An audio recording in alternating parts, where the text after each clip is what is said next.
5, 4, 3, 2, 1.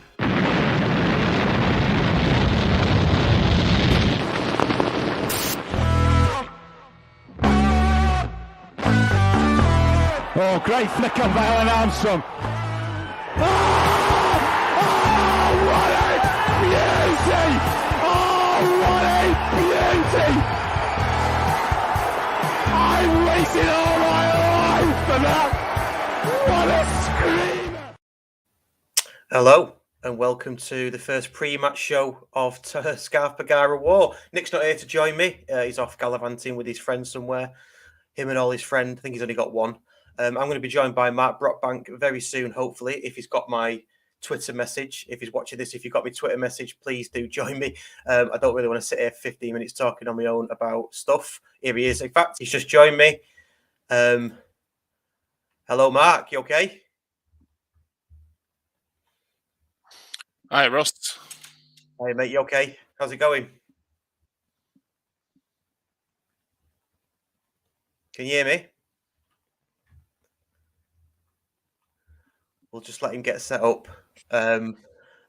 While he does, I'll just flash up a few things. So basically what I was going to do is just look through the team that County have put out, a couple of changes there that we know. And then we'll be off air by the time John Kieran comes on to Strawberry Radio. I guess this is more just for the exiles and the people who didn't make it down to Barnet, like myself, couldn't make it down to Barnet. So if all goes well, and I will get used to this, let's see if he's back. You there, Mark? Hello, can you hear me? I can hear you now, yeah. Can you hear me, mate? Hello. I can, mate, yes. Right. Good stuff. How are you? Yeah, not bad, you know. Picked up the dog from a groom, really exciting Saturday morning. Yeah. Ooh, adulting. It's that adulting, isn't it? Yeah, living life on the edge, Russ, I know.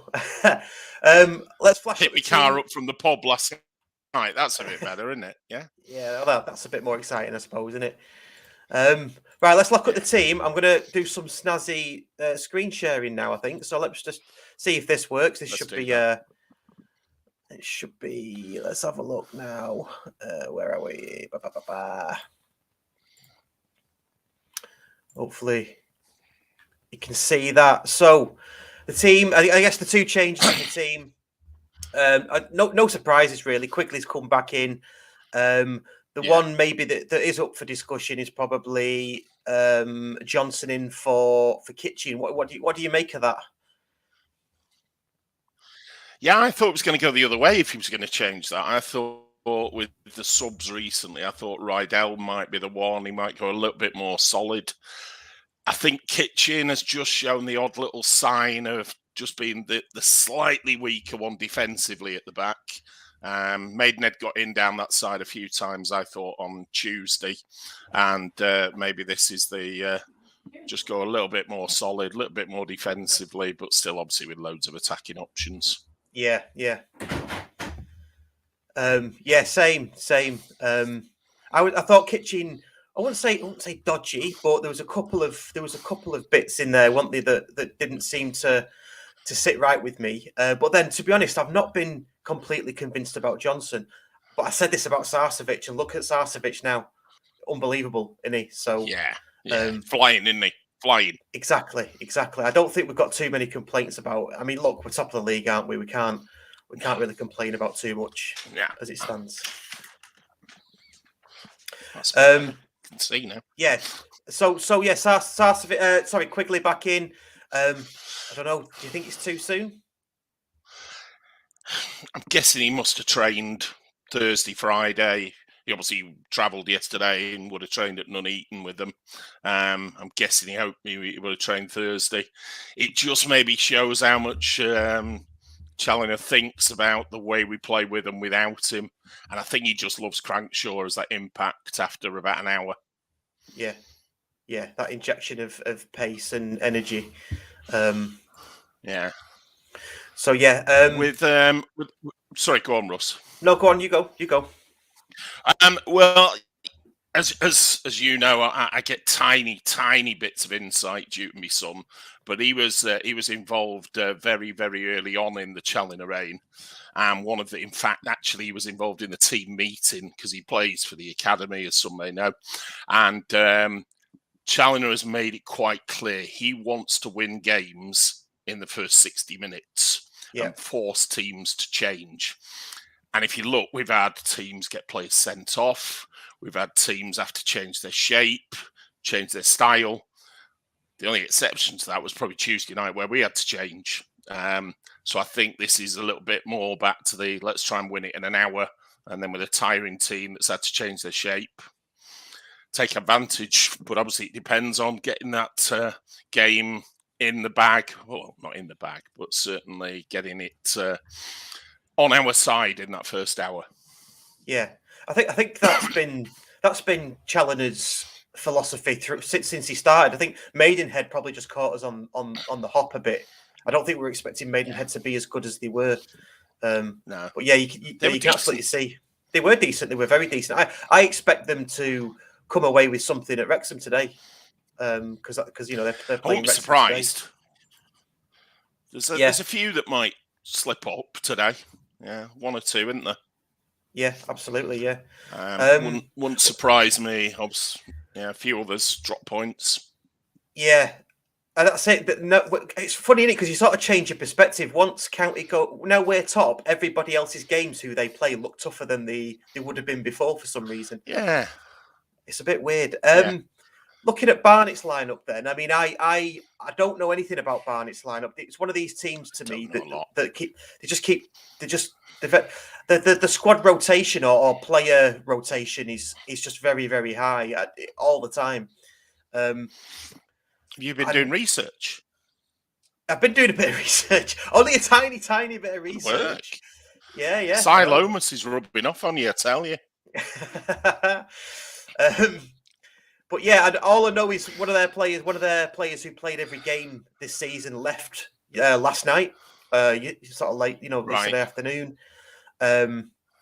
Watching their pre-match interview of from their manager, they didn't train last week and only trained a couple of days this week. So I know I'm jinxing it now, but it's looking pretty good for us. Yeah. I mean, going back to a situation where we'd had a bit of a break, I felt, we looked good after our break recently when we came back. I forget when it was, but I also thought that we also looked a little bit leggy. We could argue Tuesday night, but going back to Christmas, the Solihull game. So when we have played quite a few high-intensity games, Tuesday will have taken it out of the legs because they had to throw a lot at it second half. Hence, probably a couple of changes and the impact. But yeah, Barnet, they were good enough to beat us under the previous regime, let's just say.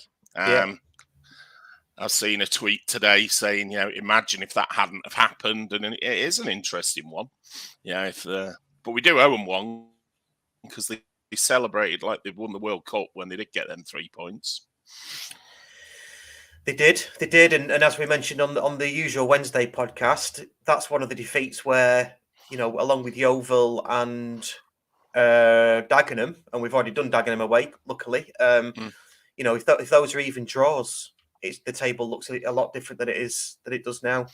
So yeah, we do owe them one. It's one of those things. I've been Barnet a couple of times now. They're obviously not gone today for various reasons, but I don't know. It just all seems a bit plastic to me. Yeah, I see them as a non-league. It's not the Barnet that were a league club. Yeah, it's not the Barnet that were a league club and things like that. It's a different setup. Like you say, there's a little bit of plastic stadium out of a flat pack kind of thing, isn't there, about it? But I believe it's a nice enough setup down there. I didn't go to the cup game a few years back, unfortunately, so I've not had the pleasure of the Hive. Yeah, I have. I went to the old ground as well, if I can remember what that was called. Can't remember. But yeah, I've been to both. I used to know all the grounds off by heart as well. Yeah. But You're now checking it, aren't you? No, I'm not checking it. No. No, I've been to the Hive. It's a nice ground. It just seems flat pack and Underhill. There you go. Cheers, Ryan Moore, for that. Underhill, yeah. Underhill was the ground. Been there, been to the new one, and it is a very good setup. They just seem a bit. I don't know. It's like Boreham Wood and Bromley and these sorts of teams. I was gonna say Boreham Wood. Yeah. They sort of just. They don't have a settled team ever. It's always players in, players out, as I said before. And I don't recognise any of the names on that starting lineup. No, I mean, we've seen a few moves in the National League. Some of the, not so much at the biggest clubs, but certainly the underlying ones. Is it the lad from Woking, Campbell, has gone to Rochdale this week, hasn't he? Which is quite big money for Rochdale, to be fair. I think they've gone 6 figures. Oh, nice. I think that affects things a little bit because we might just see that little bit of the mid-table mediocrity becoming exactly that in these next few months. And perhaps there might therefore be that idea that teams just outside the playoff potential might just sort of lose a few players, start dropping easier points. So, yeah, you might find that there's a bit of a surge in the form of that sort of bigger set of clubs, plus your Bromleys and your Boreham Woods up the top there.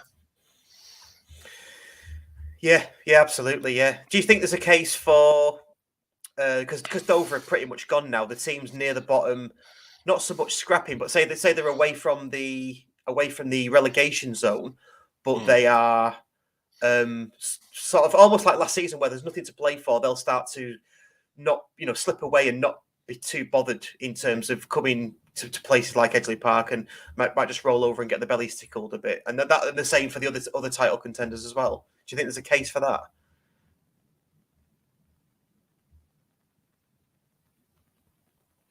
Oh, I think I've lost Mark. Okay, so this was an impromptu experiment anyway. I'm back. Mark. Oh, you're back. Okay, you need to get your internet. You need to get your internet upgraded, I think. Stop it. So yeah, I don't know how much of that question you caught, but yeah, not a lot. Go again. What I say, the teams in the bottom half, those ones, a bit like when COVID hit. Yeah. Is there a case that they could probably just do the same? They're away from relegation. One spot's already taken by Dover. We're thinking, and they just don't try and sort of roll over and get the bellies tickled. Yeah, I mean, there's a gap in though from the bottom 3. Dover obviously gone, but Weymouth, was it? I think just looking quickly at the table there, you're not sure that any of the others are going to get pulled into it. So I just fear that that's kind of, from about, say, Woking, strangely enough, having talked about Campbell, downwards, are they going to be the ones, like you say, that roll over, bellies tickled? And it might just come down to the games between the sort of top 10 that are where points get dropped now. But I mean, Maidenhead have obviously turned that on its head in the last week. So, a few of them may just continue that. Yeovil are always a bit of a threat. Obviously, like Eastleigh to do something today, wouldn't we? Yeah, absolutely. Yeah, I guess that you make a good point with Maidenhead. They've stepped it up a bit, and definitely not giving up their league campaign. It's interesting. You mentioned the games against each other, all the title contenders. That's where we've not done well in the past couple of seasons. No. The only one we've had recently that was like that was Solihull, where I think they were 5th when we played them between Christmas and New Year. Yeah. And we put on a good performance when we were a little bit jaded. So that was a good sign, I think. The first test in the league, really, under Challoner. Obviously, apart from Bromley first game, which we were unlucky to come away with a 1-1 there. Yeah. The redeemed Liam Hogan in his previous setup, wasn't it? That Bromley game. Yeah, definitely, 100%. Okay, last minute then. Really short one today. Prediction for today, then, Mark. What do you reckon? I can see us coming out 2-0. It seems to be a bit of a favourite score at the moment. What about yourself?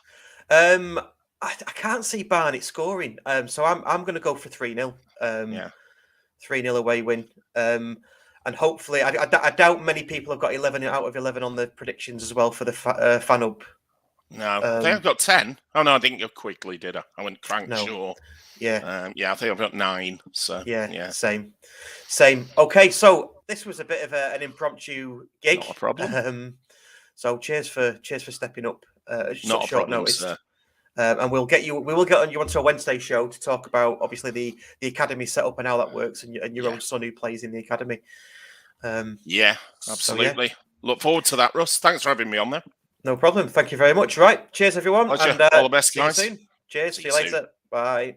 Bye. This is the Scarf Bagara War, a Stockport County fan-created podcast, blog, YouTube live show and website.